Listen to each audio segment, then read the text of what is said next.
I'd like to thank the Climate Emergency Forum for producing this video. It contains my opinions concerning climate justice and what the fossil fuel cartel is doing to prevent the climate change emergency from ever being resolved. It also contains the 6 most important things we can do to stop the fossil fuel cartel from continuing to harm humanity and Earth's biological life.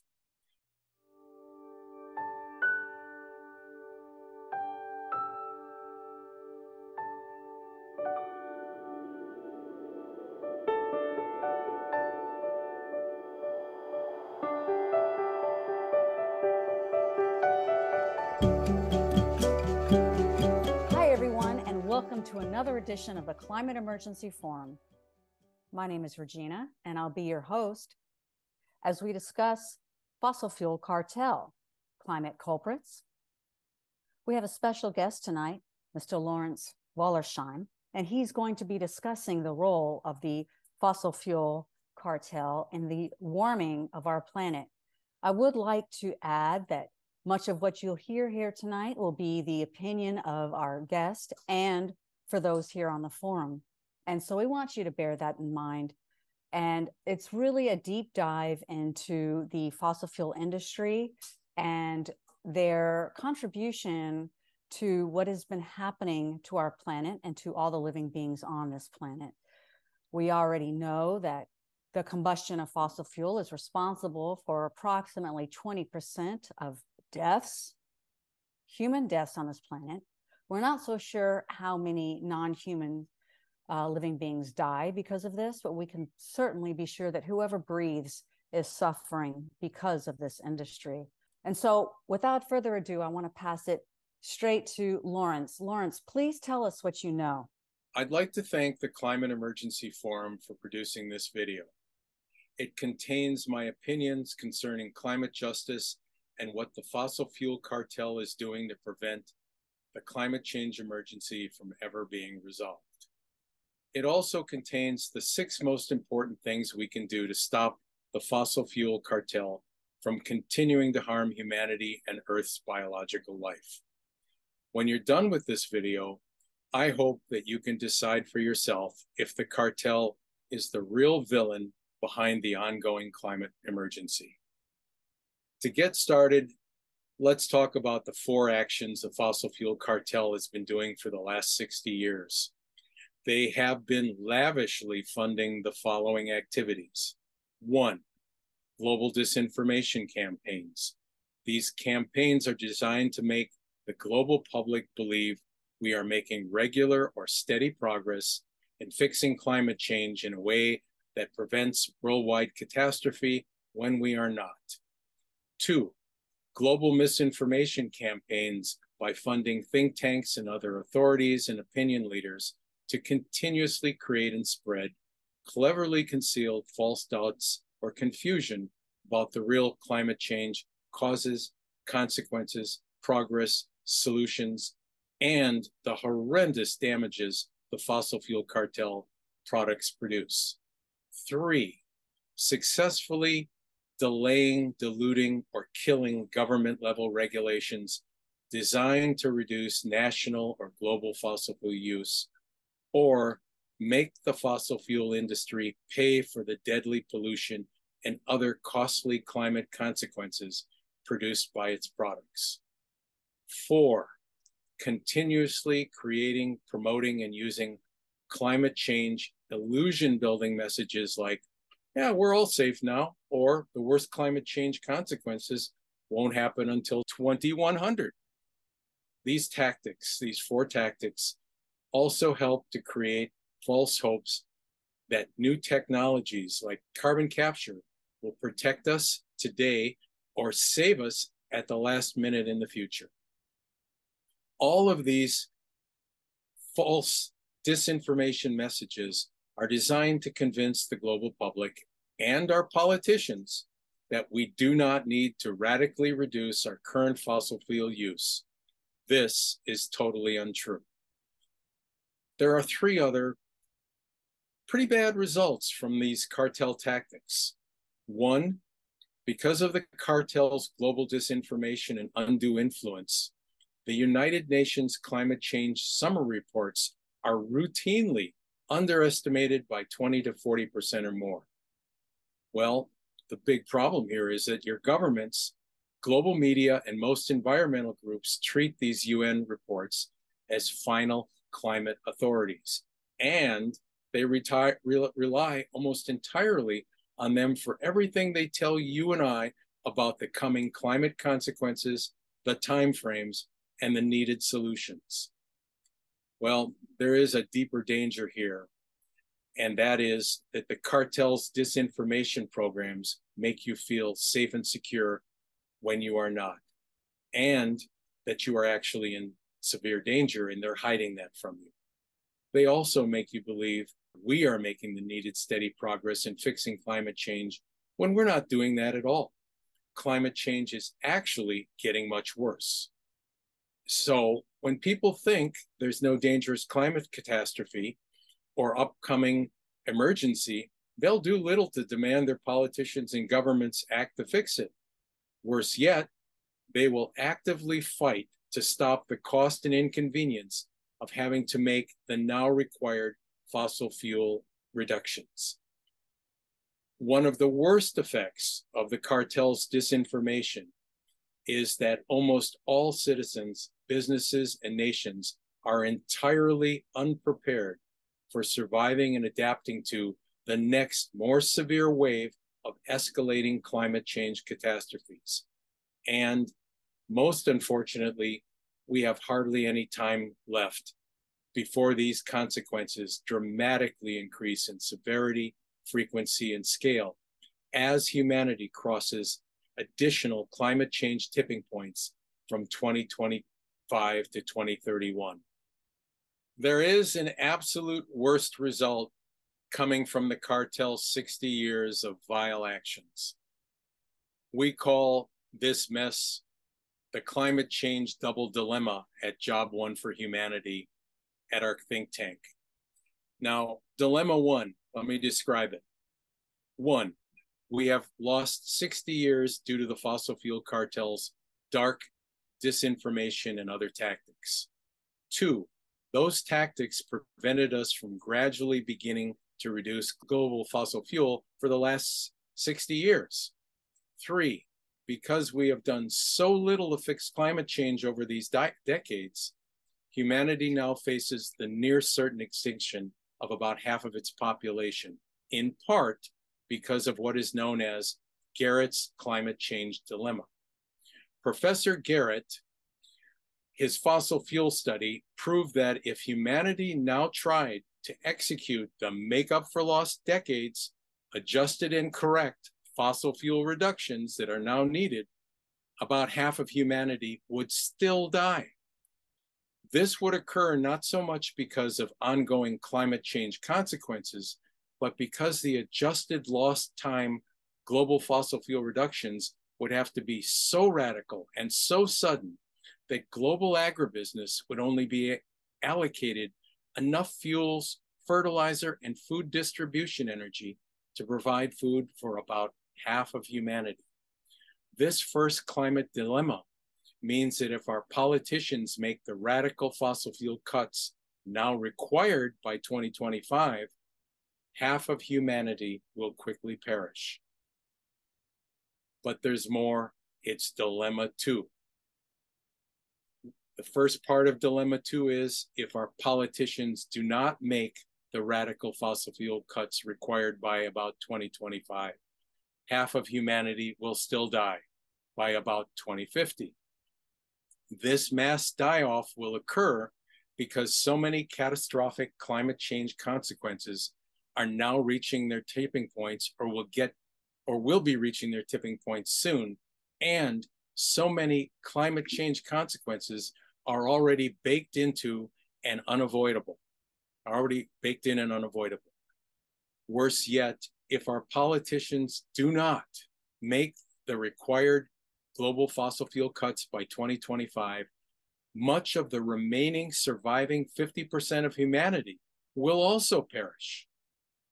This climate change second dilemma means that today's politicians must make the horrendous decision to sacrifice about half of humanity now to save as much of the other half of humanity as is possible post 2050.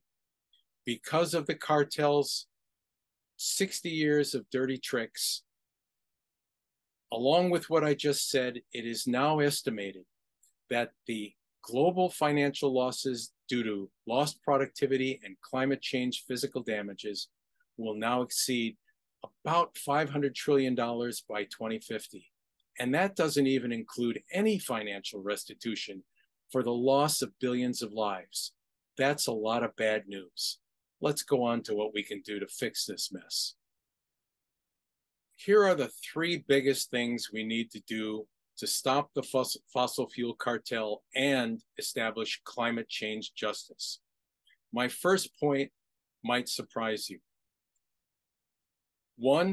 Our first point, because of 60 years of cartel actions, which have put the world at high risk, every individual, family, business, and nation must begin their local emergency preparations, adaptations, and climate change resilience building so they can survive for as long as possible. One nonprofit organization that's available to help you do this and is open access is called Climate Safe Villages, climatesafevillages.org. The next action that is required is that this video be shared as fast and as far as possible. We need to spread it to environmental groups and climate groups worldwide, or they'll keep promoting the 20 to 40% underestimated climate consequences, timeframes, and solutions. Be sure to share it with law firms and government agency attorneys already involved in private or public lawsuits with the fossil fuel cartel. Also, get it to anyone else who's experienced devastating climate change consequences. Go ahead and get it to the media outlets covering climate change litigation. And finally, share it with the people in your networks. There is another major thing that we need to do to deal with the climate, the fossil fuel cartel. And it's demand that the world's politicians create verifiable and enforceable national and international climate change laws and treaties. And they need to cover 6 different areas.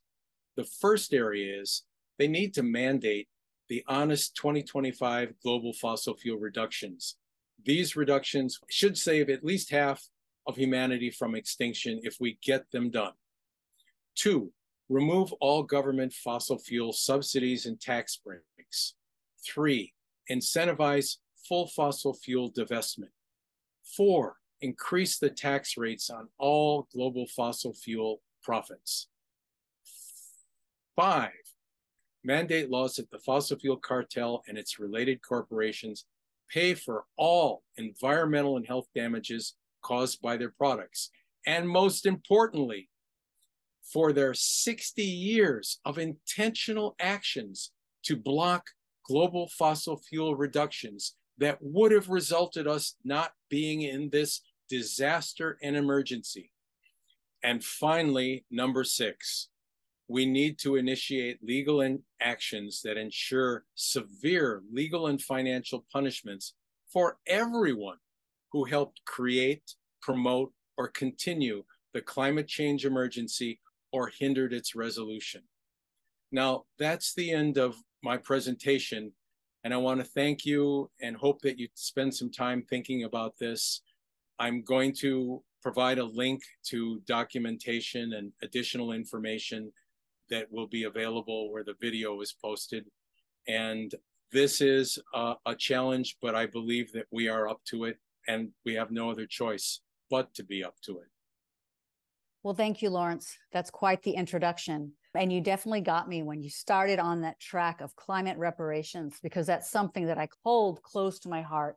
I've never been a fan of privatizing profits and socializing losses. And if there's anything that we can say to the fossil fuel industry, that is their model: privatizing profits and socializing losses. And we are left holding the bag. And it's not simply financial, but of course it comes to the tune of close to 10 million deaths a year, as you can look this up in the World Health Organization, go to their website, due to the fossil fuel combustion. I also really appreciate what you had to say about the IPCC and their underestimation of the damages as they will result due to climate change.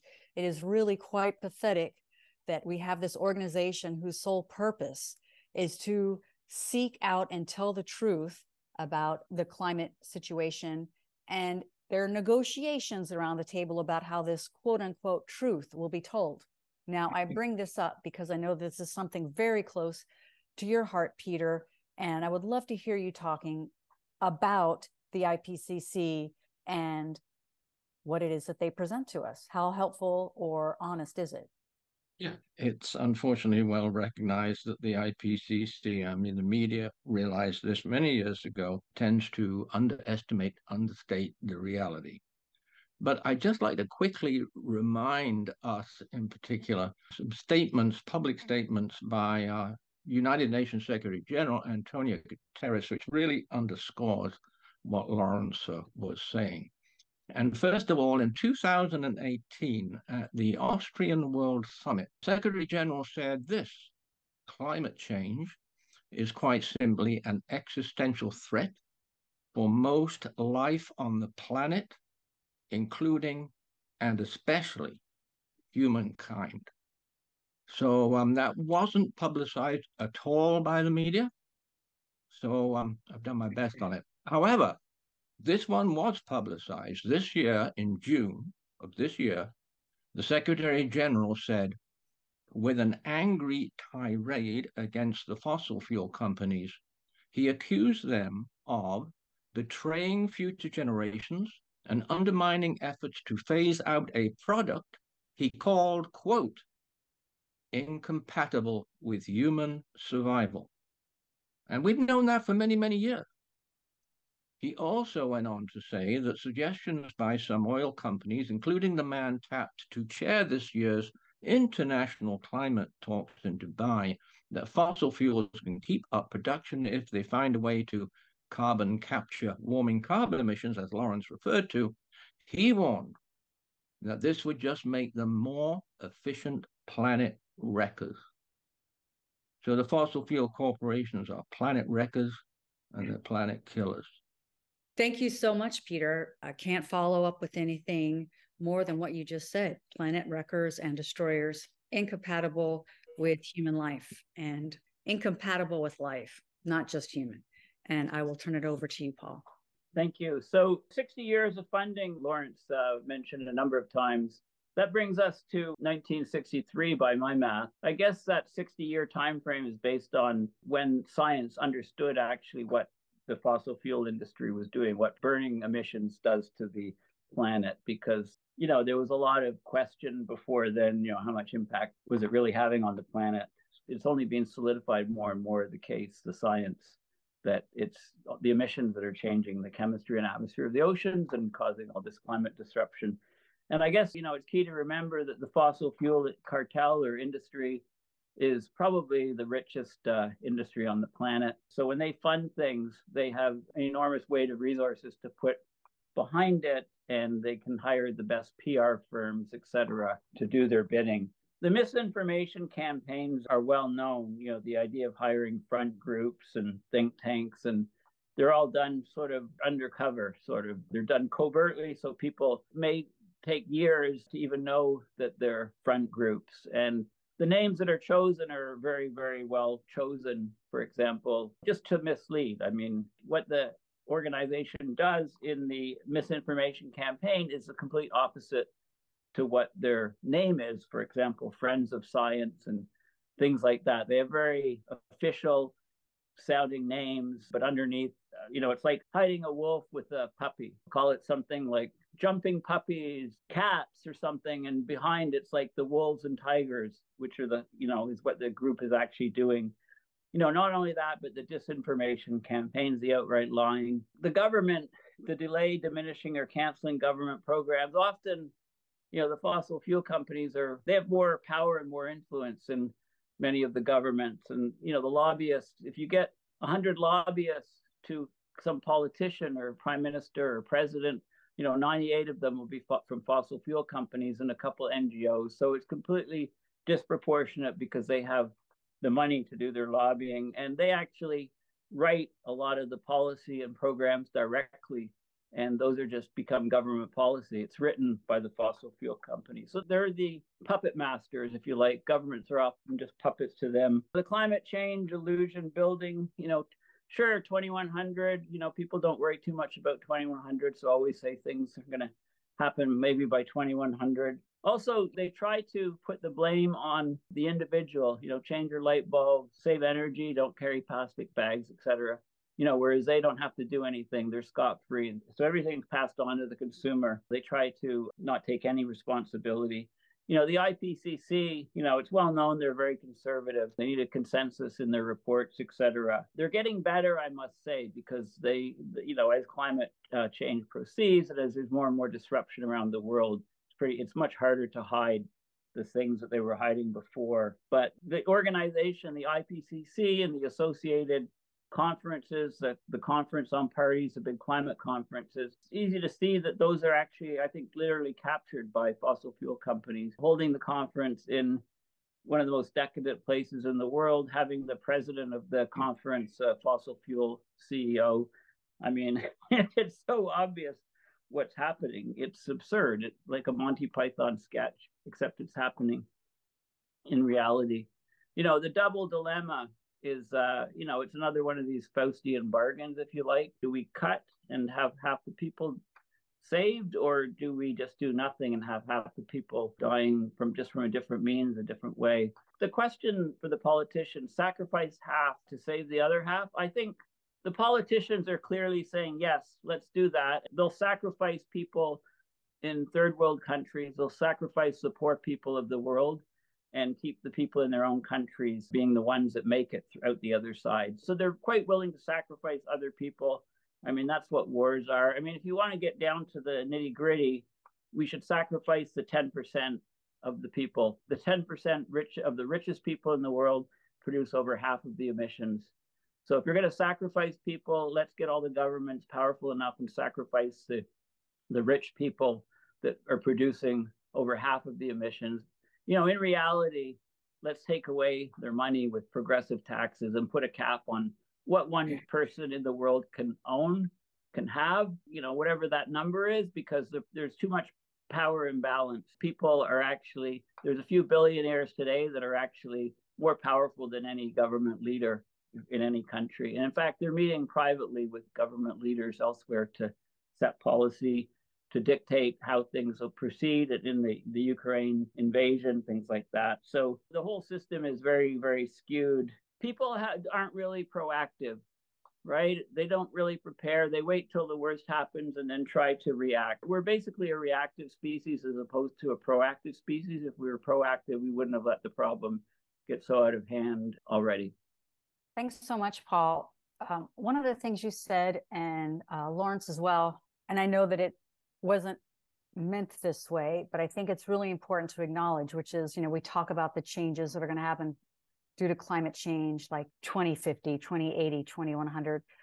I don't subscribe to that, because what's already happening in so many places in the world, so many people are already suffering and have been suffering for decades due to climate change. I've spoken before in this show about the people in the Northern Triangle in Latin America and the ensuing outmigration because of that. If you cannot grow your food, you cannot eat, then you cannot live in this region. And you have people who have lived in a subsistence manner for generations. And when the rain no longer falls, something has to happen. The same thing with the continent of Africa. I think one of the things that I guess I'm glad for, but at the same time really resentful of, is now that these catastrophes are visiting the shores of Canada, United States, Europe, now people are paying attention. And I think it really says a lot about our priorities and who matters in this world. We, those people who live in the richest nations, have wrought this